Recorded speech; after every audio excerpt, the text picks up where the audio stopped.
Hey everyone, I'm Jonathan James Tan, and you're watching paultan.org's video walkaround series. This here is one of the most hotly awaited cars of 2015, the new Honda HR-V.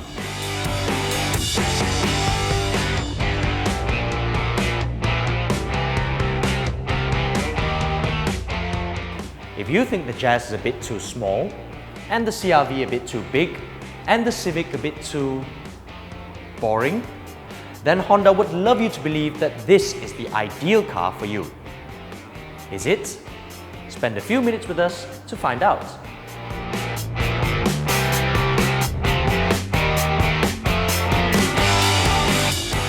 Some of you may not know that this isn't the first HR-V. The original name from the late 90s stood for High Rider Revolutionary Vehicle.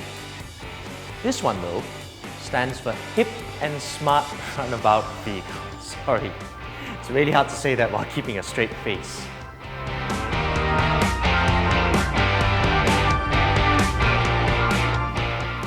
Honda says this car combines the practicality of an MPV, the sporty looks of a coupe, and the ruggedness of an SUV.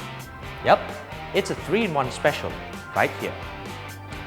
Prices start at just under 100,000 ringgit, but the one you really want is this top spec Grade V, which is yours for 120,000 ringgit.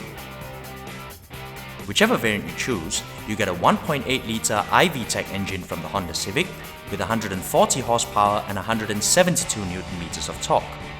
All that power is sent to the front wheels through a torque converter type CVT transmission, like on the City and the Jazz. Before you complain though, Honda actually claims that the step-up performance and response of this car is better than the 2-litre CR-V model with a normal automatic gearbox. And let's not forget, the HR-V's direct competitors have smaller engines, like the Ford EcoSport 1.5 and the Peugeot 2008 1.6.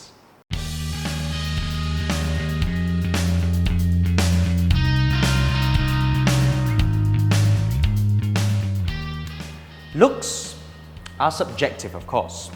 Some of you may love it, others may not. Me, I think it looks quite stylish and far better than the EcoSport at least. It's very lifestyle-y, you know? The range-topping V variant gets these nice double projector LED headlamps like on the top spec Accord. The LED daytime running lights are also exclusive to the V. Lower models get simpler halogen reflectors with no LED DRLs instead. All Malaysian versions of the HR-V come with the same 16-inch alloys here. Bit too small for this kind of car, don't you think? If you get the base S model, that comes with indicator lights here instead of on the wing mirrors. Keyless entry is standard on all variants except for the cheapest one. One of the most distinctive design features of this car is this deep upswept line. The rear door handles are not where you'd expect them to be. They've been moved up here, giving the HR-V a pseudo-coupe look.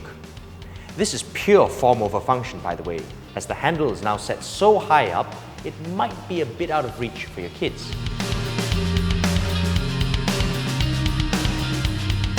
Finally, the back. The lights are all LED, but sadly, we don't get the nicer light tube version that's available in other markets.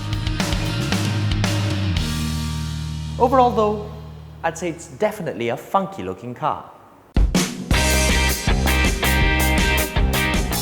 Now, let's look at the boot space. At 437 litres, it's the biggest in the class. And better yet, the opening is huge and the load lip is very low for an SUV. So putting your luggage in is a breeze. There's no bulky tonneau cover here, but the simple, foldable cover works just as well. Like the Jazz, the HR-V has the excellent Ultra Seats configuration, so you can fold it down flat or tip the base up to load tall items. There's more than enough room to fit 3 adults in here too. Up front, the dashboard looks classy enough, with lots of soft touch plastics with fake stitching used around the cabin. On the top spec V, the door cards are lined in leatherette, which is a nice touch.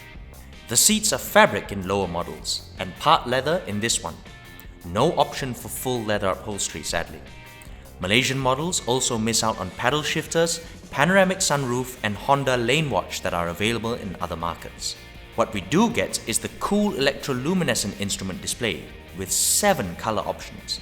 Like on the City and the Jazz, top spec cars get a nice 7-inch head unit with a reverse camera and touch-based automatic aircon controls. The driver sits relatively high, about 100mm higher than a sedan, claims Honda. That gives it a proper SUV feel, while the high center tunnel with integrated electronic parking brake gives off a coupe-like aura. The high center console frees up space underneath it, which Honda calls the console pocket. Sounds like a good idea, but in practice, it makes the USB ports very hard to reach. The power socket is damn near impossible to access from the driver's seat too. What were they thinking? Also, a clear form-over function feature are the triple vents up front.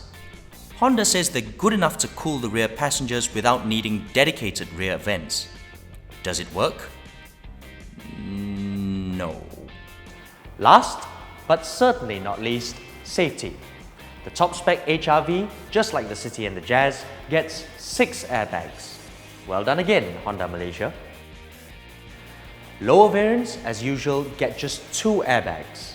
So if you can, stretch your budget to this Grade V version. Electronic stability control is fitted as standard across the range, as it should be, really. All new HR-Vs come with a 5-year unlimited mileage warranty. And as with most new Hondas, the service interval is 10,000 kilometers.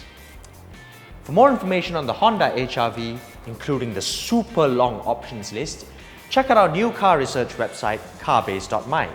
It can even be accessed from a mobile phone, such as this Samsung Galaxy Note 4. Carbase.my, Malaysia's most comprehensive new car research website, gives you complete specs, safety, and warranty details of all car models on sale here. You can also compare up to 5 cars to find one that fits your needs the most. If you're looking to buy a new car, look no further than carbase.my.